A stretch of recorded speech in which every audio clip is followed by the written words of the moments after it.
The game is about to start, ladies and gentlemen. Map number 2 in this best of 3 is Antigua Shipyard. To the bottom, we have the Terran player. For Fnatic, it is Alive winning map number 1, Abyssal City, against his opponent, who is starting to the top of the map in blue. We have the Zerg player for Caspar, and this is Hero. I love the strategy choice by Alive. Think about it this way. You know the 3 maps that you're playing on. In Code, it's not loser pick or anything like that. So, on a big map that players against Zerg have been struggling a little bit, you just 2-racks there. And you take them out there, you're good at 2-racksing, you surprise them, throw them off guard. Then, the game number 2 is on Antigua. Now we can play straight up. This is a tough map for Zerg. Zerg players don't like this map. And so Alive just has a cool strategy. A tough position to be in, mentally even, for Hero right now, having to play on this map against someone who's got so much experience in StarCraft 2. Of course, Alive has also another advantage. We've talked about it in the past, but I want to emphasize it on it once again, as it was just recently also one of the topics in interviews with Caspar players. They are not really used to playing in the Mukdong studio. This is the first time for Hero to really be here and to play his games in the surrounding. Of course, he's been playing in the past in the studio environment, but still, this is something that he has to adjust to. One advantage that he has is that this is the morning session, so there are not a lot of fans here right now. We don't have the full-on production with all the lights and everything. It's a little bit more of a... It's a little bit more cozy if you want. Yeah. But that's definitely something that he has to get used to. And in the first game, Alive took advantage of all those advantages that he had and ended the game very quickly. And now it's Antigua, as Wolf already pointed out, a map that is really good for a Terran player in this matchup. It's so good and so bad for Hero. He's already down a game, for example. I mean, of course, this map is not imbalanced. It's just that it's forces a playstyle out of the Zerg that a lot of people don't like, they feel uncomfortable with. And it plays to a lot of Terran strengths in a normal Terran playstyle, so the Terran doesn't really have to change up how they play on this map, but the Zerg does a little bit. So, Alive is just going to be doing the 1-rack span here. He'll likely follow up into a 3rd base with Hellions and Banshees. And we talked about this before, but the reason why Zerg players don't like this map is if you're a Zerg player, where do you take your 4th base? Do you take it in the center, where you're so exposed and if the Terran controls the Watchtower you can't even mine? Do you take a base way far away from everything else that you're doing, way far away even from your crew spread, where the Terran could just drop it or run Hellions in? It's a tough place to think about, you know, where am I going to put this base? And the Terran just loves to try to find out where the Zerg is going to try to put their 4th base. How are they going to pressure it? This is one of the maps where we usually don't see mech from the Terran player, and one of the reasons why is what Wolf just mentioned. The 4th base is something that you can target down quite easily, and the more mobile you are, the better are your chances of doing so. So having a good position in the center of the map with siege tanks and then Marines were able to run to the top or to the left in order to kill 4th bases. Then of course also the medivacs that you can use in order to just get behind enemy lines, drop your Marines into the main base, kill some harvesters, kill the tech, spot another base. That's all so important. But right now we have for Alive also this opportunity to go for a Hellion and Banshee composition in the early game. He doesn't go straight, or he doesn't have to go straight into this bio drop play, but he might as well. That's something that we're going to find out with the next few seconds what exactly his idea is. Both of them are quite possible, and Hero also has to make a choice here. He gets double gas instead of relying on a strategy where he goes without gas for a while, gets a lot of queens, and we'll find out when exactly he is confident enough to take his 3rd base, because depending on what kind of opening you choose, if you go for Streamlings, if you go for Roaches, if you go for 6 Queens, you have different timings on when to take the 3rd and when you are able to defend the 3rd against Hellion pressure. And Hero has taken his gases, interestingly, as natural, almost as if he wants his opponent to know about it. I mean, I guess if he went for a scan, for example, then he would see the gas in the main base, but that's just not going to happen. This is actually quite funny that you just mentioned that, because this is also one thing that Hyun does. Yeah. And Hyun will take the gas at his 3rd base before he takes the gas in his main. Yeah, he does that from time to time. It never really made sense to me, because I looked at it and was like, okay, I can get why he would get the gas at the natural first, but it doesn't make any sense to me why you would get the gas at the 3rd before you get it in the main base, because then suddenly when the 3rd is being attacked and you lose it, you don't have lost the game necessarily, but without the additional gas, you are in trouble. Yeah. So I asked him and I asked his coach and we talked about it. And it turns out that the reason why Kian does it is he's just simply too lazy. Yeah. He doesn't want to pull drones from his mineral line into gas in his main base, so he just saturates his main, and then he starts to saturate the natural and then the third, getting the gas there. But he doesn't want to really change the saturation in the main base and fiddle around with the drones. So that's why he always gets the additional 4 gas first, which was a little bit weird to hear, but apparently that's his reason. Yeah, when I thought about it, I thought maybe it was going to be potentially so that he could, so his gas in his main will mine out later. Yeah, but that's not the case. Yeah, we were actually talking about it. We were both wondering, okay, what's the reason? Does he worry about the saturation? What's it going to be?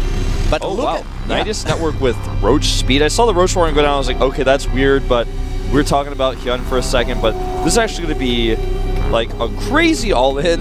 He's going to have speed roaches come out of a nice... Now, this may not even be used in the main. This may be used at the front door. This is super cool. I've never seen this before, ever. I don't think that's going to be a front door attack. He has 2 overlords in position, and one of them has already been spotted, but the second one to the right side of the map is now getting in. And here comes the scan into the main base. He sees the roaches, but he does not really know about the Nidus. That's definitely one of the things that Alive will not account for.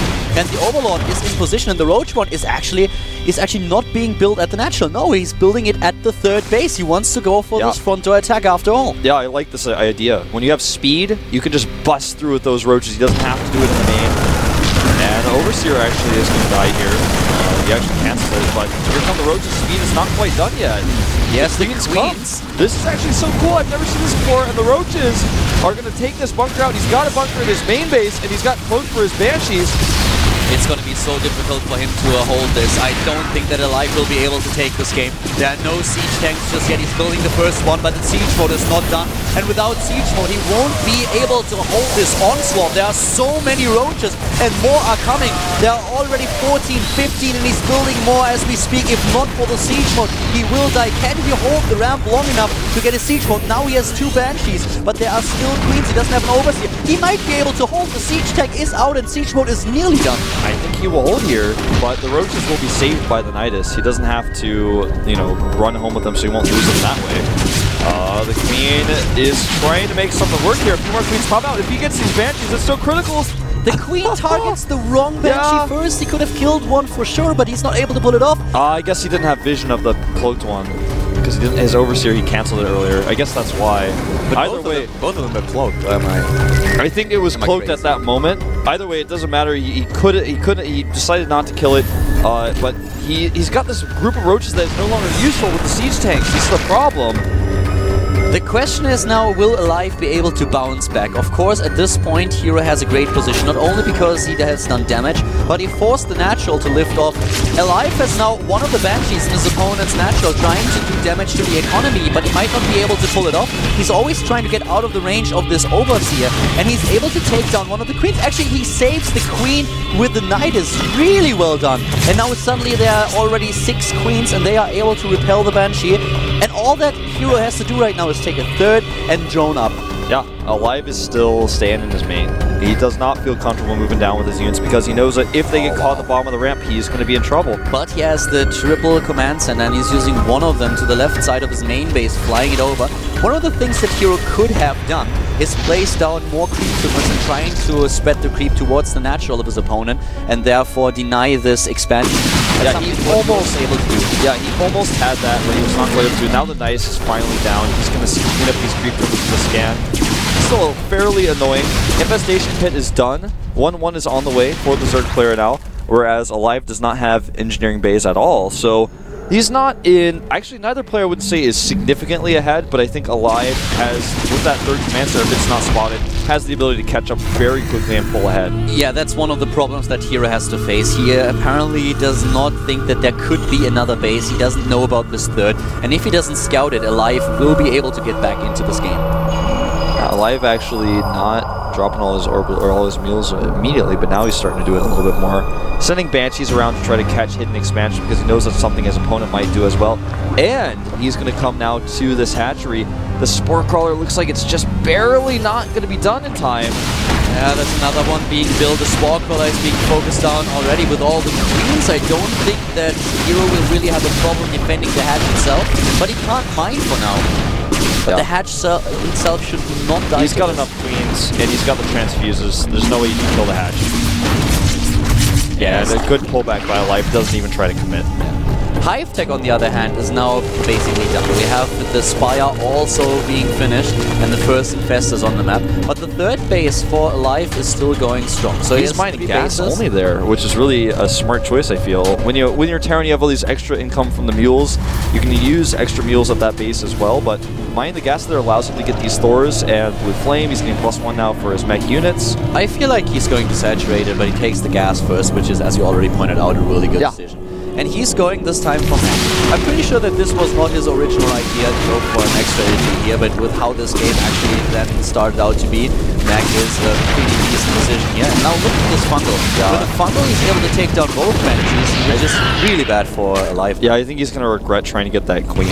That was a choice he made, like, I guess I'll just get in and get out, but there were Infestors there he didn't quite account for. The Greater Spire is coming out super fast. For the situation that we're in, you know, I mean, he's doing this very low economy. He's banking up a lot of resources, but if this gets scouted at all, then Alive will prepare with additional starports. He's got the extra gas to do so, and it's not going to be a big threat to him, I don't think. Look at this super fast Eternal Glands as well. He doesn't even really have a ton of lings on the map. He's got 34, but he needs support for those. A lot of this game may come down to the fungal growths. Will he use them correctly? The harvest account now is in favor of Hero, very small margin, 68 to 75. And now the fourth base is being attacked by the first few Banshees, and one of them actually in position to take down a couple of those Infestors. Let's see how many of them are actually able to survive. One is dead, one Infestor or a Banshee. Yeah, the rest of them gets out. Not only was that Banshee great for catching the Infestors, but it let the other Banshees know the units were coming, so he was able to save his other two Banshees, get them away, escape with them. The third base is now being saturated really well. Not only the gas, but also the minerals are being mined. But he doesn't have a fourth base. He's building the command center, but of course it's really a little bit tricky for him to get his command center into position because there is still so much creep spread at the third base. The middle of the map is now controlled by Hero, and Hero is heading for a very dangerous composition. Dangerous for Alive, that is. He has all those additional upgrades, +2/+2 now coming for Broodlings. And then there's a Hellion attack over here to the side. Barely saw it at the last second on his creep, but he did a great job sneaking around to the left side. He almost got him to do some drone damage, but was not quite able to. The first Broodlords are morphing at 17 minutes here, 5 of them on the way. He's getting +1. He's getting that Adrenal Glands upgrade finally finished now. And Alive is in a position where, yeah, he's had this third base for a really long time, but he can't easily take a fourth. He just now cleared up the creep at his fourth base location. The Broodlords are going to catch him a little bit by surprise, I think, though. He's adding another starport. This is really dangerous for Alive now. With the Zerglings that are coming for Hero, Alive doesn't have this many Hellions that he can safely defend against this. It's just a composition of all these units that we currently have for Hero, with the Infestors, the Broodlords, and the Ling Roach composition on the ground. Also the Baneling, so it's going to come down to the timing of Hero, how he makes this work. And I feel with what he has on this map, he can take the game. It's not going to be easy, but Alive is really in a dangerous spot now, trying to take his fourth, but his third has still not been scouted. This is one of the oversights for Hero. Yeah. He's trying to sneak these Hellions around the left side again. And this didn't work last time, but this time a lot of the composition of Hero is going to be out. And if he turns around to deal with the Hellions, that's great for Alive. If he doesn't turn around, it's also good. And here they come. Here come the Hellions. They move in, a few Infestors think about moving back, but they don't. The Hellions will kill every single drone here, but at the same time the Thors are now being attacked and the Zerglings are already in. There are no Blue Flame Hellions, as already mentioned before. The Zerglings are able to unfold their damage. Every single Thor is already dead and dying, and now Hero is going straight into the natural. Every single worker was killed at that third base, but can Alive hope to hold here? He cloaks his Banshees. He's being fungled right now. There's another Hellion run by. A huge attack while the Hellions are darting towards the fourth base, trying to take down the Harvesters. Alive is fighting at home for survival, and with all those buildings in the way, he's doing a great job against the ground units. He's dropping in supply, but so is Hero, as he's losing so many drones at that third expansion. They're still dropping those down while we're looking over here. And the drones are dying over there. Are gone. There are no Corruptors to help. Only the infestors with the Infestor Terrans. So right now the Brood Lord's dying, and we have Alive definitely back in this game. Yes, he's still behind in supply, but look how many workers he killed. 52. And Keldor, Hero still doesn't know about the base. He's got kind of tunnel vision right now. I feel like he sees it now, but he's not attacking it. He's not even sending Lings over there, despite the fact it's not defended. He's just kind of trying to brute force his way in here to deny Alive what was initially his perceived third. Now he knows there's another expansion up, but he could go kill it for free, or at least force a lift, but he's just so focused on this one location. There are too many Vikings now. The Corruptors are dying once again. The Infestors trying to head in, and he will, once again, Alive will have to lift. Doesn't do it so far. Yeah, that was a pretty brave decision to not lift there. Yeah, the siege tanks are on the low ground and just waiting for units to approach. But now we have also a couple of additional upgrades. A Seeker Missile and a Raven for Alive coming in. So this is a pretty amazing game. Finally, Hero's like, wait a minute, I could just go attack this base over to the side, and Alive's got a fairly immobile composition, and he's not going to be able to deal with it. He left Banshees and he sent a few Hellions, but it's not going to be enough to defend this base. He may get all the Infestors though. More Hellions up to the top and the fourth, trying to do damage. And yes, they are able to kill a few Harvesters. There's a double funnel by one of the Infestors that we have in position, taking down the Hellions, but the fourth base for Alive is now mining, but he had to lift this squirt. Yeah, he actually still didn't get that last Hellion. About 6 more drones died. In total, workers killed 65 here. The worker count now 72 to 55, still in the Zerg player's favor, but he's got to use Larva, he's going to use money. Look at his bank, it's pretty small right now. He actually is basically out of money, constantly trying to make a Spineclaw to defend now over there as well. Alive has a huge bank, he just doesn't have the gas to make it work. But this game is crazy. We've seen a Nidus start for Hero with a lot of roaches, and Alive is still in this. Alive is still going strong. He was able to take this third base that we talked about on the left side, very sneaky. And now those blue Flame Hellions are saving the day for Alive. He is everywhere with them, trying to sneak them to the third of his opponent, trying to sneak them to the fourth, while building this strong mech composition at home, holding those 3 bases that he still controls. And his upgrades are decent. He's going for the +3 attack already. Yeah, look at how quickly, once he gets that gas weapon mining, he can remax. He just has so much bank in minerals that if he has the gas to spend, he will spend the minerals as well. He's got control of the Watchtower now. Hero realizes, I don't quite have enough units to stop the Vikings here. I've got to surrender this location, which not only means the Watchtower, but also his 5th base. He cannot mine from it. He decides to hesitate to engage for a second here. No Seeker Missile, he doesn't have enough energy. And those Corruptors, they cluster up, and there are way too many Thors. Oh yeah, that was a terrible engagement for Hero. Hero can't attack like this if he doesn't have the Infestor support. Oh, here come the bundles though. But here they are. Alive is overextending himself a little bit with the Vikings, and this gives the Infestors the chance to bundle. They are outside of the siege tank range, and every single Viking is dying.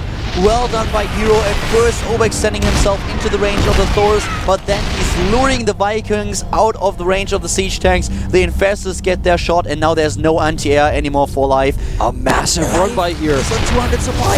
He is on a 200 supply. Does he have enough units at home? There's a lot of Lings here that are going to be cleaned up by the first Hellions. Are those 2 Thors and 2 siege tanks enough for these roaches though? One of the tanks not in siege mode. The Vikings here, not all too useful. This is a great run by, but meanwhile, while those roaches are out of position, Alive is moving through the center. He's taking out that expansion. He's got to take out these Broodlords. He doesn't have enough Vikings, but where is the support? They need support. There's too many Thors. The Thors are definitely strong enough to take on all those Broodlords. There are only 2 left, and they are dying fast. Now Alive moves back a little bit outside the range of the Infested Terrans. There are only Banelings and Zerglings. Of course, those Thors take a lot of damage, but in the end, most of them are able to retreat here, and Alive is still in the huge lead regarding his supply. Moving into the range of the few siege tanks that he still has left. The attack at the bottom right was thwarted. He doesn't have any roaches anymore, and this is starting to look really, really bad for Hero. He killed all the drones again at the expansion top right as well, Keldor. There's basically nothing left. He's got 45 harvesters in total, killed 101. Oh my god, this is crazy. 101 drone kills. Blue Flame Hellions, definitely the story of the day. If you think about it, more Spike Plus might have been the answer for Hero, but now he can't lose too many investors. That's his lifeline that he has, and he's losing a ton of them. Seeker the rest Missile is starting in. Seeker Missile also trying to do the job against the Roaches. Nice split here by Hero, but it probably won't help him anymore. This is one of the last few bases where he can actually mine, and that's just too much for Alive.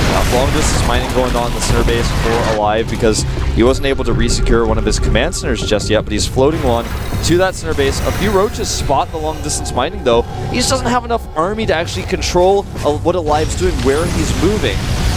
And the Hellions alone will deny this until the Thors come back. Another attempt of Alive to get another base. He's 70 supply ahead of his opponent. He's nearly maxed out in upgrades. We have now Neural Parasite being researched for Hero. It's a little bit too late to really make it work because so far he was not really able to hold these attacks off. Now the only mining base is to the left. And since it's the only mining base, they're all so stacked up. All the workers here just going down so fast.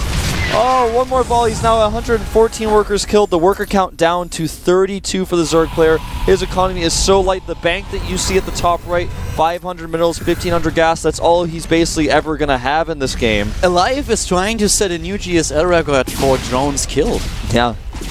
He's going to have to beat... the last time we saw this, there was like, what, 200 workers killed or something crazy. But...